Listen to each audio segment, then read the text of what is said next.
What's up, everybody? It's the Hardy Construction. You can find us at hardyconstruction.tumblr.com, youtube.com/hardyconstruction, as well as facebook.com/the Hardy Construction with your host Comp. And Seance 2000. today's film is... Seance 2000. Oh my gosh! Seance It's a coincidence. 2000 Kore, directed by Kiyoshi Kurosawa, starring Koji Yakusho, Jun Fubuki, Tsuyoshi Kusanagi. A psychic housewife and her husband become burdened with a kidnapped girl who escaped her assailant. Junko will not let her husband call the hospital or the police for purely selfish reasons. They gave that a lot away on that IMDb description. They shouldn't have, because I'm glad I didn't read it. Yeah, this is a bizarro horror film from Japan that honestly I'm glad I didn't watch the trailer for it. I think I saw only one clip of it, which was the cafe scene. It was on YouTube. And hearing about it, that was a creepy scene. And I'm glad that I saw it, because it's bizarrely a Japanese horror film that slowly progresses into a Coen Brothers crime film for some reason. Like it becomes what is that? Raising Arizona midway of the film. Anyway, so Seance 2000 is a film directed by Japanese director Kiyoshi Kurosawa. We covered his film Pulse, Cairo. Which is one of my favorite Japanese horror films. I think it's my second favorite Japanese horror film of all time, behind... remind me, is that the... behind Curse. The ink people getting absorbed into, like, ink? Yeah, like that movie. Like, it's so funny watching this film. I think this was before... No, maybe... Yeah, it was... I think this was right before he did Cairo, which was Pulse. But you can... as soon as you see this, because I think I've seen Cairo maybe twice or three times, including doing it for this show. And I completely can pick up what his style is, like his spook style. Because whenever something frightening happens in a Kiyoshi Kurosawa film, the audio stops. There's no sound at all. So it's you're left in complete silence, and you're like looking at a screen, going, "What the fuck am I gonna see in this next image?" You know, it's like one of those type of horror films. And unfortunately, I saw this film. I saw it online. Obviously, somebody actually had it on YouTube. I think it's on Amazon Prime. I think you can watch it there as well. I saw it on YouTube. Okay. I was actually watching it on a different site, and then I was given the misinformation. I had a pretty low quality version of it, unfortunately. I was given the misinformation that the film was about like an hour and 37 minutes. That's the one that I saw. And then Me too. You had told me, "Oh, check it out on YouTube," and it was like 2 hours and 12 minutes. And I was like, "Okay, so I'll watch that."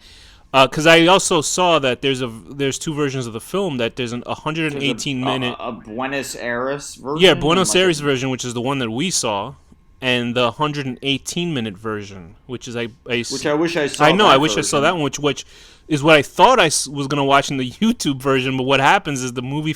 whoever was... I'm not going to give shit to the guy, because the guy's putting up, Japanese horror films on his YouTube channel, so which is cool.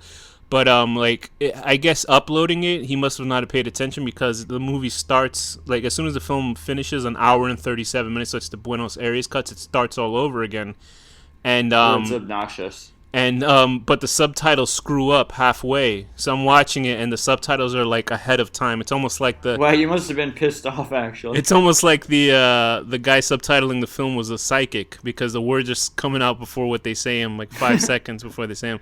Anyway, so it sort of affected the way I was watching the film. Either way, it was still a good film. This is a made-for-TV film, which I was pretty impressed, because it doesn't remind me of any kind of made-for-TV movies I've seen in America. Although nowadays, made for... actually, I don't think I really see made-for-TV movies. Mostly every show on television looks like a made-for-TV movie. I've seen some really terrible made-for-TV horror movies. Like, this one was good.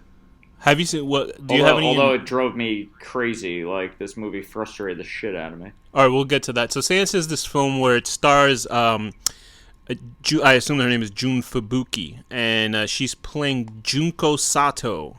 And her husband is Sato-san. He is a Foley artist. I assume that's a guy who, he works at this compound. They do the sound for, they make all the sound effects for films that you use as a Foley artist, and, sound effects guy. It's pretty it's an interesting little thing, because it's not, you don't really see that in movies a lot. The only other film that I think that has that I haven't watched is called Barbarian Sound System. I think that's what it's called. And, they actually show a little scene where there's guys in the office and they're trying to look for certain sounds. They have to go through reels and spools of audio and stuff like that. I can imagine how much of a nightmare that was back then before everything got digital. And there's a part where he Yeah. needs like bubbling lava, so he starts cooking something in the office and recording it. It's pretty. That part was pretty cool, and I'm sure At you first, I was like slightly confused. I was like, "Is he like one of those ghost recorder people?" You know, because it would make sense because of like his wife, you on know. the TLC channel or like Destination You America, know, like like in looking all for those like ghosts. movies, all those movies, they'll like set up microphones and then they'll play it back, and you'll be like, "Oh, what's this part?" And you'll hear like a little thing, and then they Which zoom does in and happen in the reverse it, film, and yeah. it's I remember the most effective yeah, time ever affected me watching a film was The Sixth Sense. Was when there's a scene where somebody's telling Bruce Willis's character to listen to something that they heard on a recording. I think it was the little boy told him that, and then you don't hear anything. But then they play it again later on in the film, and you hear a guy yeah. like screaming for help, like really low, and it was like really chilling. Like that was a very spooky film. That first one. Of course, somebody spoiled the movie before I even walked into it by guessing it. They said, God, "Hey, is Bruce Willis who a would? ghost in this movie?" He just guessed it. So I was watching the movie going, this motherfucker's a ghost. I was just watching it going, he has to be. I was like, hey, nobody's That talking to Bruce sucks. Willis. Get out of here. Anyway, so this film also has his wife Junko is a psychic or a medium, and she does seances. Although they don't really, I'm used to sort of seances in film where there's like six people around a table and fucking floating candles and tables going crazy and Yeah, stuff like that. I love those kind of wacky seance scenes. One of the best ones me too. being in Drag Me to Hell and all those weirdo what's that guy? The guy who did Saw. I keep forgetting those movies, the Conjuring movies, Oh, stuff like James that. Wan. Yeah, James Wan films. And Yeah. anyway, so in a nutshell, what happens in this film? Because if you do not watch this movie, if you Ugh. do not know what this movie is about going in, it certainly is a series of weird events that I'm glad happen. I didn't know anything going into it, but basically, you know, you've got like a legitimate psychic medium lady, and some unrelated guy steals, kidnaps a baby, like a Young little girl, girl, right?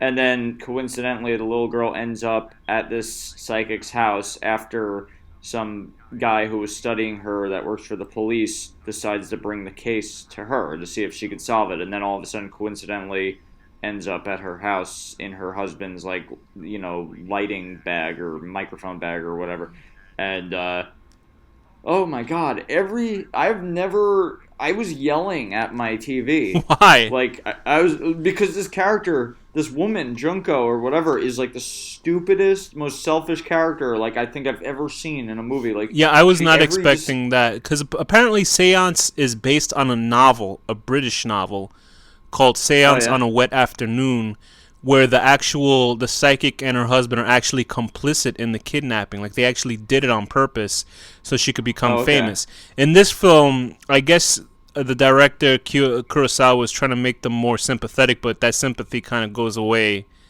as No, soon as the if kid they wakes did up. it on purpose, I would sympathize with them more. Like I actually dislike them more than I dislike the original kidnapper because they go from like these characters who it's like, oh, well, they're in a weird situation. This sucks to like how fucking stupid are they? Well, not even the husband. It's really her, like more than It's yeah, anybody. her apparent selfishness is what really Oh fucks my them god. over.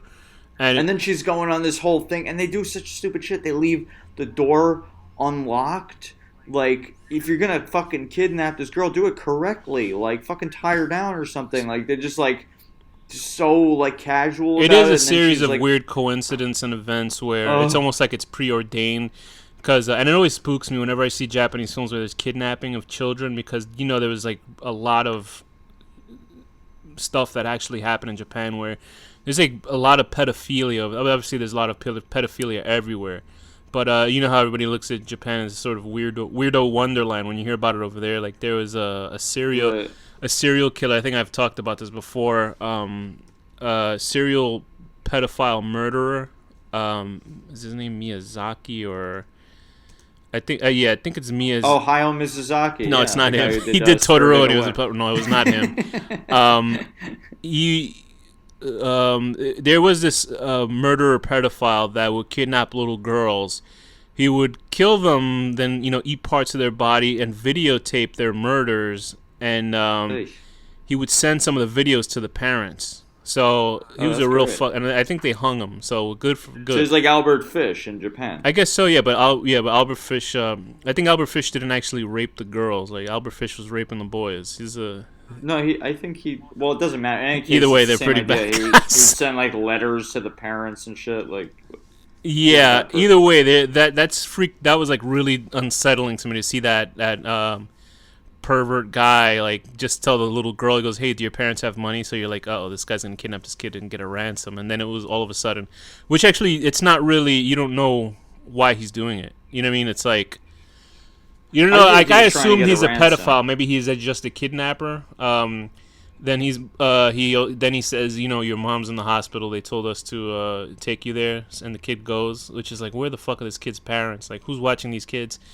And but it does Right. lead to one of the most comedic Benny Hill esque scenes where the kidnapper's running away from 20 cops. I guess they must have found out that he kidnapped a kid, and he runs into a construction area, and an actual complete construction site falls on his head. Is one of the fucking Is funniest that things. what that was about? I was so Did you really? You confused. didn't Like, notice? It was the same guy. He had the same hat on and everything. He was. They also no, I say know. I was just like, what is this scene thought here? it was. Like, You what's thought a happening? random slapstick scene happened in the middle of this movie where a guy had a complete construction site fall on his head was like just for no reason. I just didn't understand like the context of it. I was very Because confused. later on Like, it really was. because in the film they say the kidnapper is unconscious in the hospital, so that should have clued you in. And the guy who had a whole bunch of metal poles fall on his head was the guy who stole the kid.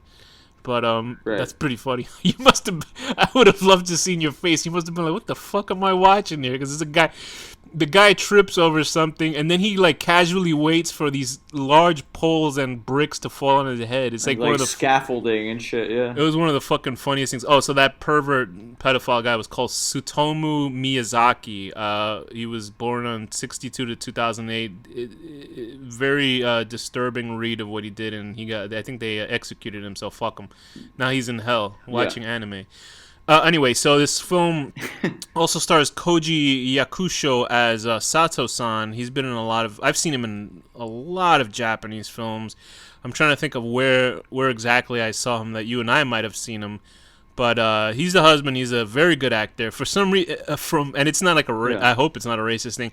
At some angles, he sort of looks like Jackie Chan from far away in this movie because he has the Jackie Chan haircut from I'm Rumble trying in to the. look at his IMDb, but keep talking. He looks like the Jackie Chan Rumble in the Bronx era. It was pretty cool.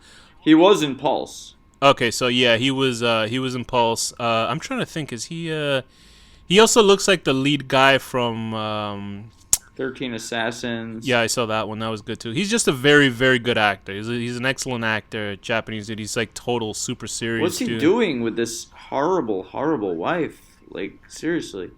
She's horrible. I think it's I don't I think understand. also it's a film that's about the woman, something happened to her. They don't explain what the hell happened. In the novel, apparently the wife is haunted by her son who died. There's no mention of the son. Good. What? I said good. She's terrible. Okay, that's in She the should be novel. I don't haunted. think. Yeah, I don't know if that's in this film. Apparently, something happened to her where she's affected by it. She couldn't go to work, so she decides to Okay. work at a cafe again. And the husband is really nice. He goes, "Yeah, sure. Well, I'll do what I'll agree with whatever you want to do." And but she's obviously can see things. I guess her husband knows that she's able to see things, and he just believes her all this time. I don't know if he really believed her or whatever. Right. And I thought it was cool when he could all of a sudden see it now. yeah, that was like spooky as shit. But like the ghost stuff, I guess now in hindsight, now that I know it was a television film, I can see what sections of it are like the ghost stuff is probably more television, cause like Right. at the very beginning of this film, it's starting between this conversation between a psychology student and I guess his professor, and I guess he wanted to have a thesis on ghosts, or I don't know if he was actually a student, or I don't know what their deal is. They're just talking about ghosts and psychology, and they're trying to come to an agreement of how he's able to push his thesis towards. I don't know what he's pushing his thesis towards, but he has involved Junko to interview her. But the professor's like, "No, we can't really do this because you got to word it the correct way." He believes him, but he just doesn't say. Like he's thinking more for layman's people to Right. understand the whole Yeah. idea. Well, you have to have evidence. You can't just say something. Yeah, while that's going on, there's shots of Junko in a room, and the quality of the video that I'm watching is so terrible. There's a part where she's just sort of standing there, and her Mm. face looks like it's melting. I was like, oh shit! I'm like watching this in the middle of the night, going, this is kind of spooky. And there's scenes where she's sitting there, and there's a person completely in silhouette sitting behind her. I don't know if you caught that first person that was doing it, because they do Mm. that with the little girl later on, where she's completely in silhouette. That's how I wish Yeah, there's some creepy shit they that should have happens they in should have it. kept the girl in complete silhouette like that in that whole scene, because that was pretty cool. Because like if you watch Cairo Pulse, his movie, Yeah. the ghosts in that movie are so fucking unsettling and really like.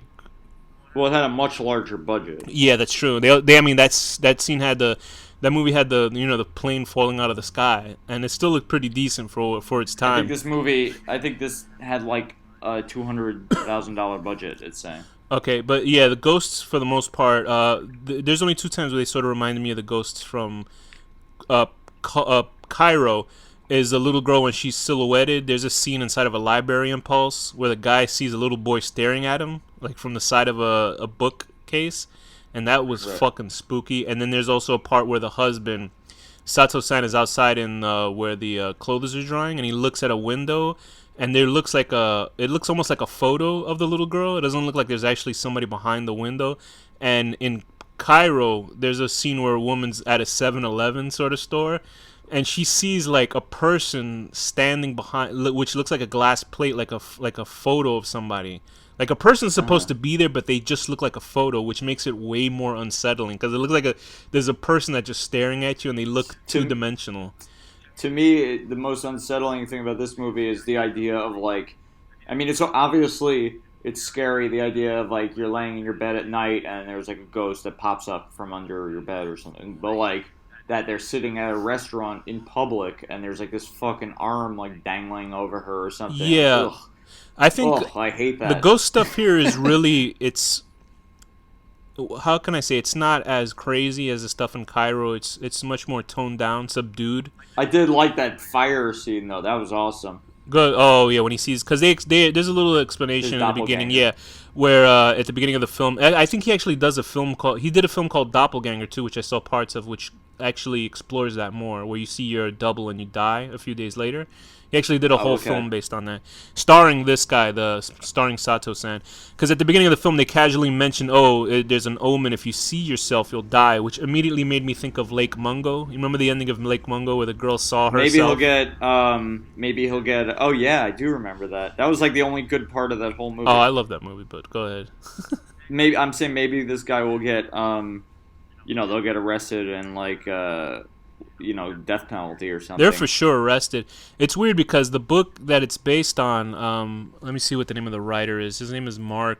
What the hell is There was his name? another Mark movie that Mark came out of this McShane. too. It was two books. Seance for Two is the second one. And I'm like wondering what the hell the second book could be about, because they're obviously caught by the first book. So I don't know what she would be able to do. Anyway, but they Junko is an interesting character. Where the first half of this film, she's very sympathetic. She seems like a woman who we don't know what happened to her, but she seems very aloof, and she doesn't know what she wants to do in her life. She sort of wants to get back on her feet, but it looks like she's sort of affected, sort of like the kid from The Sixth Sense, where she's not able to control Yeah. this weird power that she has. And then when she does, she's getting serving a guy who obviously something happened where I don't know whether that guy killed that woman or was a woman that loved him. The woman with no face, in the Yeah, way the red dress she's lady. like floating around anchored to him. I like the way she looked when she followed him out of the Yeah, restaurant. That because was she's like pretty just cool. floating. She looked. I think that she was like added in post, like CG'd in, like that was an actress and they just CG'd into that scene because she looks like she's I not don't there know. at all.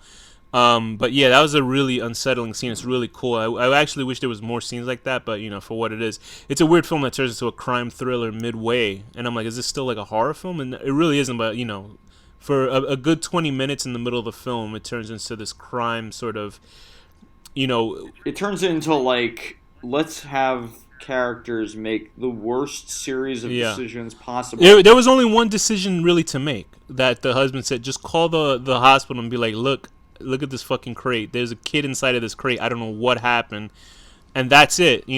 Suspicion would be weird, Yeah. but they would probably put two and two together and be like, oh, where did you take this? Maybe we can backtrack and see maybe this is where this guy was chasing this child. No, but they could have there's still other decisions they could have done. If they're gonna do that stupid idea of not calling because they're worried, okay. So Well then, take the girl and tie her up and just fucking leave her somewhere and then say, I think she's in this building. and that's what it. they were trying to do, but they fucked up. I don't even know. How do you Yeah, think? because they were too casual about it. They waited like 4 Yeah, and days. also every scene where Sato-san was trying to quiet the child, I was like grabbing my bed, like, oh my god, please don't kill her there, because he's like covering her mouth with a whole bed sheet, and I'm like, you can suffocate these kids, you know what I mean? Like everything he's doing, Yeah. he's like throwing the kid around, and I'm like, you're gonna kill And this how fucking did she kid. die? I don't Like, know. we That's don't the really thing. know. It's so weird because they open up the. I really think that he killed her that second time and just didn't say Yes. it because he said, "Oh, she's asleep," and I think he really did kill her that second time because they go back into the room and she's on the floor face down and like the window's blowing open.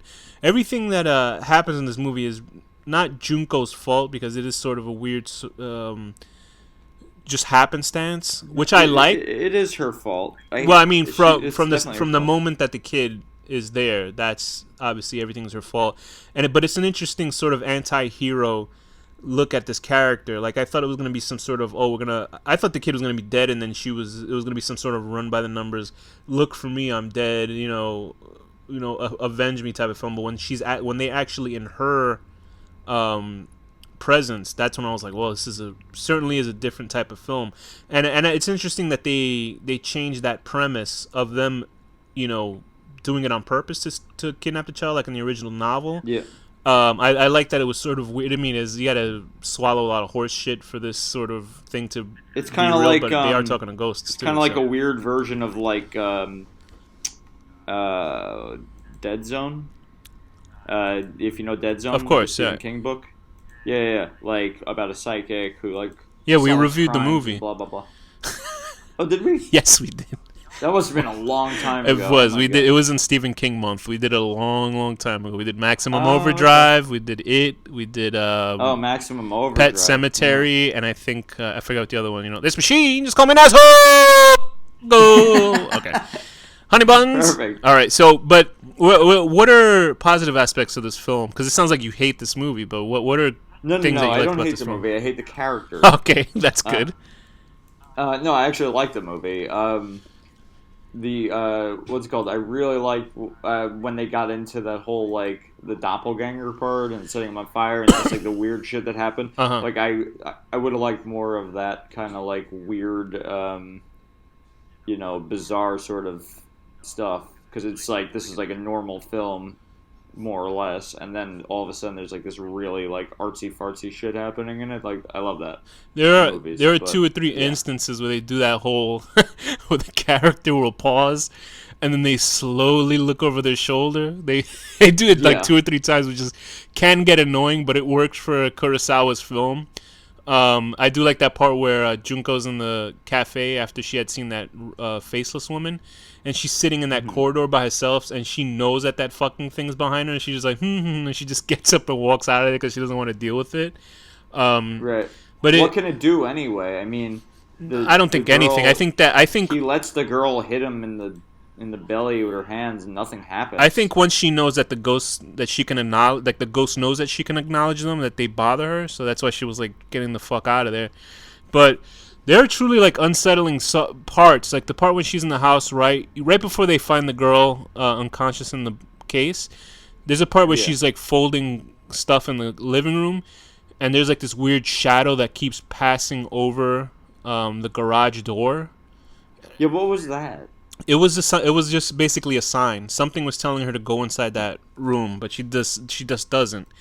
But it's just really weird because it's just this dark and then light, and I'm waiting for it.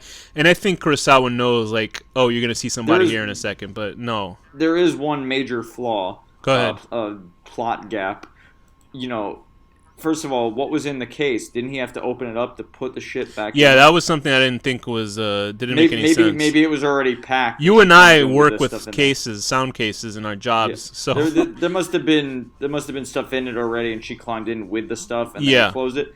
So maybe that. But then it's like, I'm surprised the didn't you notice sound. that your case got like 50 pounds heavier, I'm like at least. yeah, you're right. I'm surprised that. Well, yeah, I'm surprised the sound guy didn't throw her body out and see if the Rode microphones were broken underneath her because it was expensive How material. much?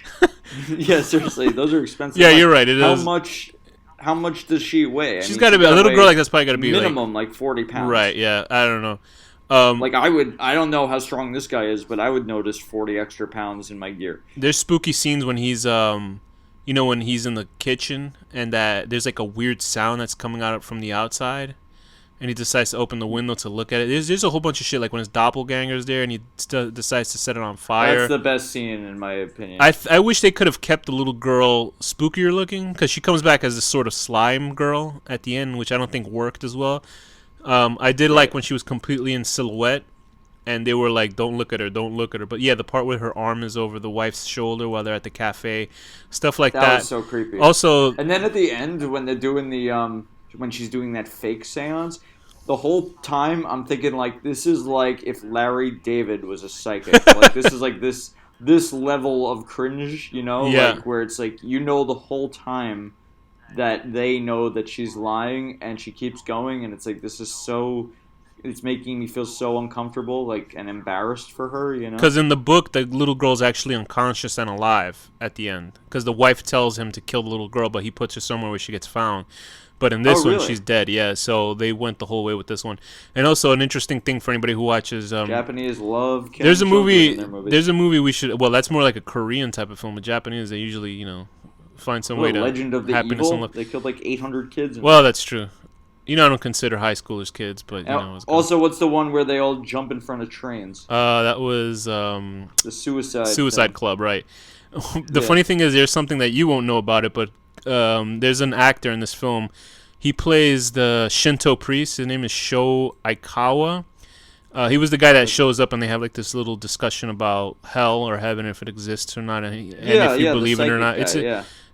He's not. I think he was a Shinto priest. I don't think he's a psychic. Well, he's supposed to clear the evil out of there. Right, which doesn't work. I guess they should have stayed a couple more minutes there. I completely understand. I recognize that guy. He was in Gozu. I'm trying to figure out who he played in Gozu, but he was definitely one of the guys in Gozu. But he's in one of the greatest takashi miike films of all time. We'll do it. I swear we'll do it, even though it's not a horror film per se, but it's like a splatter weirdo movie like Gozu is. Which one? This movie called Dead or Alive. It's by Takashi Miike. It's about this. I've heard of that like a million times. I would It's love right to by watch me. it, yeah. It's got the greatest beginning of all time and easily the greatest ending to a film of all. It's a movie where you and I have to be in the same room so I can see your face when you see the ending of that film. Because the You ending. think I'll really like it? Oh, even if you don't like the middle of the film, it's basically sort of paint by numbers cop film, but there's weird stuff in it that happens that makes the ending. So far, I don't think I've disliked a single Takashi Miike movie, and I've the seen like the ending 7 of them. Dead or Alive, if anybody hasn't seen it, because this guy who plays Shinto Priest in this film, Sho Aikawa in it, it's the single greatest ending to a film of all time, any film, just because how absolutely Okay. nuts it is. It's the fucking weirdest and most hilarious. I saw it in a theater, and everybody in the theater was absolutely shocked and dumbfounded by what they just saw. It's something that it's incomprehensible to a human mind what the fuck I saw on that screen. Don't say. I will don't say not. anymore. No, we'll watch it. We'll watch, even if we don't do it for this Yeah, show, let's but we'll watch watch it. Anyway, I like the complex attitudes of the characters, that they were realistic, and that Sato-san was very, he was very devoted to his wife. I liked how Junko wasn't I know. Junko was, I don't like these characters. What they did is very stupid. You know what would be and cool shitty. if Junko's name was Janko and she just wore like big giant jeans all the time. And she had like glow sticks in her hand, and she was just like Like dancing. she's exactly the same character, but she listens to like '90s grunge music and has giant baggy jeans that flare out on the bottom.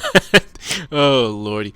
Yeah, I like that Junko was a complex character, that she was much more than sort of this wallflower victim, and I don't like her character, but I like that they went there, and that she was this sort of selfish, egotistical person that wanted more in this life, and her husband was sort of along for the ride. And the ending was very matter of fact. You know, they were like, "Where did you get this?" And then you just see the look. Yeah, I like how they didn't like go any further. Yeah, Like because I was watching when I was watching it on the done. thing, and it was like an hour and 37 minutes, which I was thinking was 2 hours.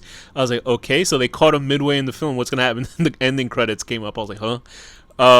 So yeah, and just that look on the husband Sato-san's face was great because he knew like it was over, and I really like. So it makes me wonder what the 2 hour film is, because there is a subplot which is not talked about like in the rest of the film. So I must think that Fitting in. with his coworker that hears the voice inside the wind. Remember, he listens to Yeah, audio track.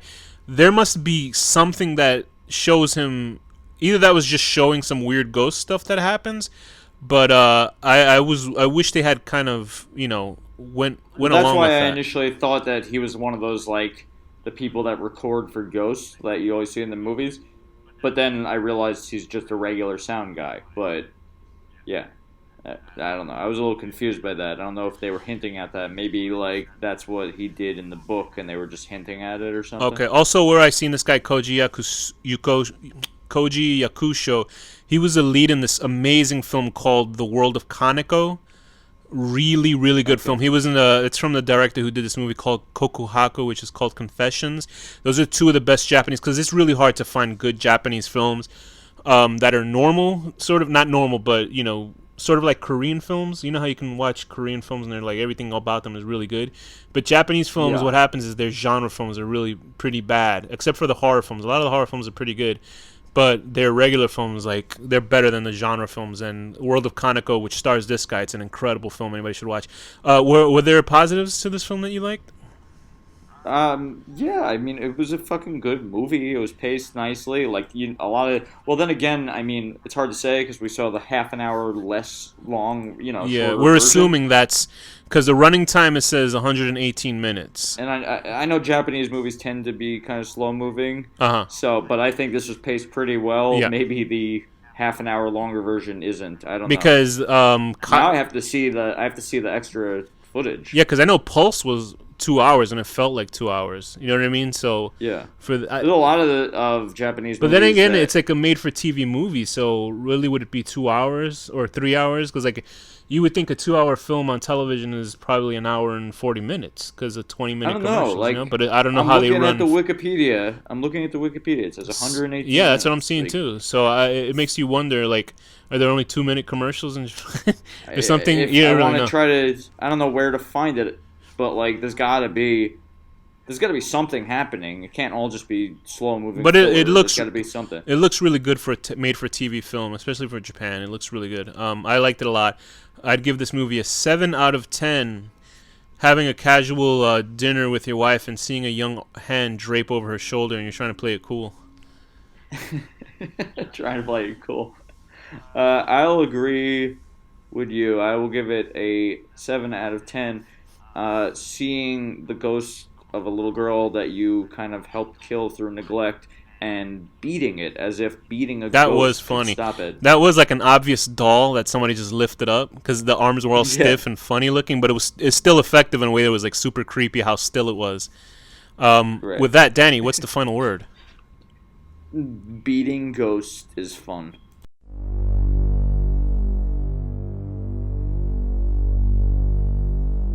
The horror deconstruction.